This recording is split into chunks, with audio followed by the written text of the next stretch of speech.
ఈరోజు మనం ఒక అద్భుతమైన ప్రాంతం గురించి చెప్పుకోబోతున్నాం. దేవభూమిగా కొలిచే ప్రాంతం అది. ఇప్పటి వరకు ఎవరికి బానిస కాని చిన్న దేశం అది. ఇక్కడి వాళ్ళంతా ఎప్పుడూ ఫిట్గా ఉంటూ మిగతా దేశాలకు ఆరోగ్యమే మహాభాగ్యం అని చెప్పే ప్రజలే ఇక్కడుంటారు. ఇంతకు ఆ దేశం మరేదో కాదు, మన పక్కనే ఉన్న నేపాల్. మరి అలాంటి నేపాల్ గురించి ఈరోజు ఈ వీడియోలో కొన్ని ఇంట్రెస్టింగ్ ఫ్యాక్ట్స్ గురించి, అక్కడ చూడదగిన ప్రదేశాల గురించి తెలుసుకుందాం. మరి ఈ వీడియోను ఎక్కడ స్కిప్ చేయకుండా ఎండ్ వరకు చూసేయండి.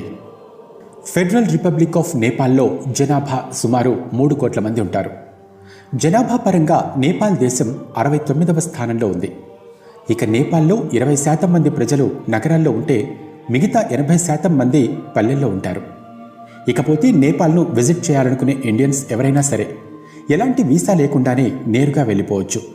కాకపోతే వారికి భారత పాస్పోర్ట్ లేదా ఒరిజినల్ ఆధార్, ఓటర్ ఐడి ఉండాలి.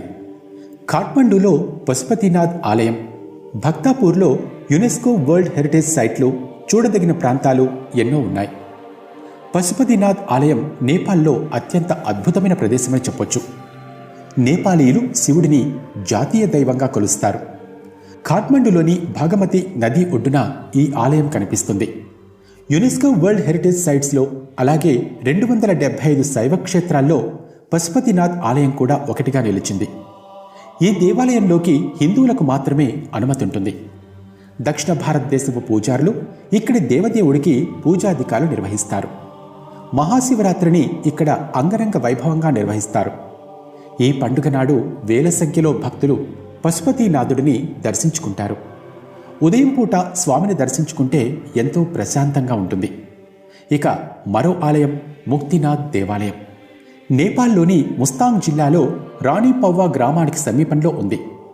పొఖారా నగరానికి దాదాపు 180 కిలోమీటర్ల దూరంలో ఉంటుంది. ప్రపంచంలోని ఎత్తైన దేవాలయాల్లో ఇది ఒకటి. ఇది ఆ శ్రీ మహావిష్ణువుకు సమర్పించిన ఆలయం. ఈ ఆలయంలో శాలిగ్రామ శిలలను పూజిస్తారు. హిందువులు ముక్తినాథ్ ఆలయాన్ని ముక్తి క్షేత్రంగా భావిస్తారు. విష్ణువుకు అంకితం చేసిన ఈ ఆలయ నిర్మాణం పగోడా తరహాలో ఉంటుంది. ముక్తినాథ్ మందిరం సముద్ర మట్టానికి 3800 మీటర్ల ఎత్తులో ఉంటుంది. ముక్తినాథ్ ఆలయాన్ని చేరుకోవాలంటే సాహసయాత్ర చేయాల్సిందే. అలాగే నేపాల్ రాజధాని ఖాట్మండు సిటీని చూడాలంటే 2 కళ్ళు సరిపోవు. సాయంత్రం సమయంలో ఎంతో అందంగా ఉంటుంది. అలాగే ఇక్కడ ట్రెడిషనల్ డాన్స్ స్టైల్ కూడా పర్యాటకులను మరో లోకానికి తీసుకెళ్లిపోతుంది. ఇక షాపింగ్ ప్రియుల కోసం బెస్ట్ ప్లేస్ కూడా ఖాట్మండు. కొనుక్కునే వాళ్లకు కొనుక్కున్నన్ని వస్తువులు ఇక్కడ దొరుకుతాయి. ఇక ఖాట్మండులో సూర్యోదయం చూడటం నిజంగా ఒక గొప్ప అదృష్టమనే చెప్పాలి. అలాగే ఇక్కడి ఫుడ్ కూడా మస్తు మజాగా ఉంటుంది. ఇక ఫుడీస్కి లెక్కలేనన్ని రెస్టారెంట్స్ కూడా అందుబాటులో ఉన్నాయి. మరో ఇంట్రెస్టింగ్ ప్లేస్ జనకపురి, అంటే సీతాదేవి జన్మస్థలం. పూర్వకాలంలో మిథిలా నగరి రాజధానిగా దీన్ని భావించేవారు. సీతాదేవి తండ్రి జనక మహారాజు పేరు మీద జనకపురి అనే పేరొచ్చింది. రాముడు ఏ విల్లునైతే విరిచి సీతమ్మను పరిణయమాడాడో ఆ విల్లు ఇంకా అక్కడి ఆలయంలో కనిపిస్తుంది. తర్వాత ఇక్కడ చూడాల్సింది సాగర్ మాత నేషనల్ పార్క్. ఇదొక అద్భుతమైన నేచర్ పార్క్. ఇక్కడ రకరకాల కొత్త కొత్త మొక్కలను, పువ్వులను, జంతువులను కూడా చూసే అవకాశం ఉంది. ఇకపోతే ఎవరైతే ఎవరెస్ట్కి వెళ్ళలేని వాళ్ళు ఉంటారో వాళ్ళు ఈ సాగర్ మాత నేషనల్ పార్క్ వెళ్తే ఎవరెస్ట్ కనిపిస్తుంది. మార్చి నుండి మే వరకు లేదా సెప్టెంబర్ నుండి నవంబర్ మధ్య వెళ్తే ఇక్కడి సీనరీస్ చూడటానికి అద్దిరిపోతాయి. ఇక నేపాల్లో చూడదగిన సుందరమైన ప్రాంతాల్లో పోఖరా ఒకటి. ఇక్కడ అందమైన పెహ్వా సరస్సు కూడా ఉంటుంది. దీని చుట్టూ వాతావరణం చాలా అద్భుతంగా, ప్రశాంతంగా ఉంటుంది. ఇక పోఖరాలో సాయంత్రాలు చాలా ఆహ్లాదంగా ఉంటాయి. ఆ సాయంత్రాలు అలాగే ఉండిపోతే బాగుండు అనేంతలా ఆకట్టుకుంటాయి. నేపాల్లో లుంబిని చూడదగిన మరో అద్భుతమైన స్థలం. గౌతమ బుద్ధుడి జన్మస్థలమే ఈ లుంబిని. మౌర్య శకంలో పన్నుల గురించి చర్చించిన రుమ్మిడి స్తంభాల శిలాశాసనం లుంబినిలో బయటపడింది. ఆ ప్రాంతాన్ని సామ్రాట్ అశోకుడు సందర్శించడానికి వచ్చినప్పుడు అక్కడి ప్రజల పన్నులను తగ్గిస్తూ చేసిన శిలాశాసనం ఉంది. రూపాండిహి జిల్లాలో ఉన్న లుంబిని ఒక ప్రసిద్ధమైన బౌద్ధ క్షేత్రం. మహారాణి మహమ్మదాదేవి క్రీస్తుపూర్వం 563లో సిద్ధార్థ గౌతమకు జన్మనిచ్చారు. ఆమె విగ్రహం కూడా ఇక్కడ కనిపిస్తుంది. అక్కడ ఏ కోరిక కోరుకున్నా వెంటనే తీరుతుందని చాలామంది నమ్ముతారు. ఇక మరో ప్రదేశం గురించి చెప్పుకోవాలంటే దేవఘట్ ధామ్. కాళీగండకి, త్రిశూలి నదుల సంగమమే ఈ ధామం. మకర సంక్రాంతి సమయంలో ఎంతోమంది హిందువులు ఈ ప్రాంతాన్ని దర్శించుకోవడానికి వస్తారు. ఇక్కడ త్రివేణి మందిరం, వాల్మీకి ఆశ్రమం, సోమేశ్వర్ కాళికా మందిరం వంటివి ఎన్నో చూడదగిన ప్రాంతాలున్నాయి. ఇకపోతే నేపాల్ స్వాతంత్ర దినోత్సవం అనేదే ఎప్పుడూ జరుపుకోలేదు. ఎందుకంటే నేపాల్ ఎప్పుడూ ఎవరికీ బానిస కాలేదు. మరి ప్రపంచంలోని 10 ఎత్తైన పర్వతాలు, శిఖరాల్లో 8 ఇక్కడే ఉన్నాయి. ప్రపంచంలోని ఎత్తైన పర్వతం ఎవరెస్ట్ కూడా నేపాల్లోనే ఉంది. నేపాల్లోని మొత్తం జనాభా 21.3% మంది హిందూ మతానికి చెందినవారే ఉంటారు. నేపాల్ ప్రజలు ఇతర మతాలను కూడా గౌరవిస్తారు. నేపాల్లో సెప్టెంబర్ 20, 2015 నుండి కొత్త రాజ్యాంగం అమల్లోకొచ్చింది. ఈ దేశంలో ఎప్పుడూ మతపరమైన అల్లర్లను కానీ, మతం పేరుతో రక్తపాతం కానీ జరగలేదు.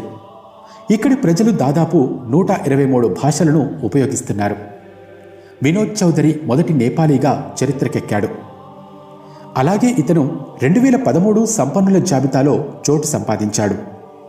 నేపాల్లో కనిపించే చాలా తెగల్లో ఒక స్త్రీకి చాలామంది భర్తలుంటారు. మరో ఇంట్రెస్టింగ్ విషయం ఏంటంటే మనకు ఆదివారం సెలవైతే నేపాల్లో శనివారం సెలవు దినంగా ఉంటుంది. ఇక నేపాల్లో 25 ఏప్రిల్ 2015 సంభవించిన భూకంపం కారణంగా ఎన్నో భవనాలు దెబ్బతిన్నాయి. ఈ ప్రమాదంలో దాదాపు 9,000 మంది వరకు మరణించగా 21,000 మందికి పైగా గాయపడ్డారు. నేపాల్లో వ్యవసాయం, పర్యాటకం మాత్రం ప్రధాన ఆదాయ వనరులుగా ఉన్నాయి. స్కంద పురాణాన్ని అనుసరించిన మహర్షి నేమి హిమాలయాల్లో తపస్సు చేసేవారని తెలుస్తోంది. నేపాల్ ప్రపంచంలోని అత్యంత పేద దేశాలలో ఒకటి.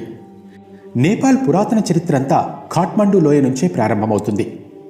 ఖాట్మండు లోయలో లభించిన రాతియుగం నాటి 9 వస్తువుల ఆధారాలను పరిశీలించినప్పుడు హిమాలయ లోయలో మానవ ఉనికి 11,000 సంవత్సరాల కిందటే ఉందని నిర్ధారించబడింది. నేపాల్లోని గూర్ఖా సైనికులు తమ దేశాన్ని రక్షించుకుంటారు. ఆసియాలోని పురాతన హిమాలయ పర్వతాలు భారత్, పాకిస్తాన్, చైనా, నేపాల్ మరియు భూటాన్కు విస్తరించున్నాయి.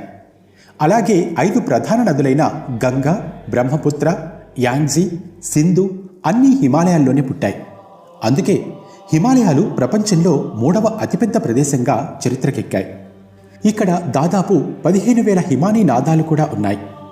మౌర్యులు, గుప్తులు ఈ ప్రాంతాన్ని పాలించారు. మల్లరాజులు 12వ శతాబ్దంలో అధికారంలోకి వచ్చి 200 సంవత్సరాలు పాలించారు. 18వ శతాబ్దం మధ్యలో గూర్ఖా రాజు పృథ్వీనారాయణ్ ప్రస్తుత నేపాల్ నిర్మాణానికి కారకుడిగా నిలిచారు. నేపాల్ రాజ్యాన్ని ఇంతవరకు ఏ విదేశీయుడు పాలించలేదు. అందుకే ఇక్కడ ఎలాంటి స్వాతంత్ర దినోత్సవాన్ని జరుపుకోరు. 2006లో మొదలైన ప్రజాస్వామ్య ఉద్యమం కారణంగా 2008లో నేపాల్లో రాచరిక పాలన ముగిసి రిపబ్లిక్ పాలన ప్రారంభమై రామ్ వరణ్ యాదవ్ నేపాల్ తొలి ప్రధానమంత్రి అయ్యారు. ఇకపోతే ఎంతోమంది మౌంటైనియర్స్, పర్వతారోహకులు ఎవరెస్ట్ని అధిరోహించలేక మరణించారు. కానీ 29 మే 1953న బ్రిటిష్ అధిరోహకుడు సర్ ఎడ్మండ్ హిల్లరీ, అతని షెర్పా గైడ్ టెన్జింగ్ నార్గే ఎవరెస్ట్ శిఖరాన్ని అధిరోహించిన మొట్టమొదటి వ్యక్తులుగా చరిత్రలో పేరును శాశ్వతం చేసుకున్నారు. హిమాలయాల్లో కనిపించే 4,800 మీటర్ల ఎత్తులో ఉన్న అందమైన టిలీచో సరస్సు, అలాగే అత్యంత లోతైన సరస్సు షే పోక్సుండో. ఇకపోతే సాగర్ మాతా నేషనల్ పార్క్ చుట్టుపక్కల ప్రాంతాన్ని 1976 నుండి రక్షిత ప్రాంతంలోకి తీసుకొచ్చింది ఇక్కడి ప్రభుత్వం. మరి ఇది నేపాల్ వెనుక ఉన్న కథ కమామిషు. మరి ఈ వీడియో మీకు ఎలా అనిపించిందో కింద కామెంట్ సెక్షన్లో చెప్పండి.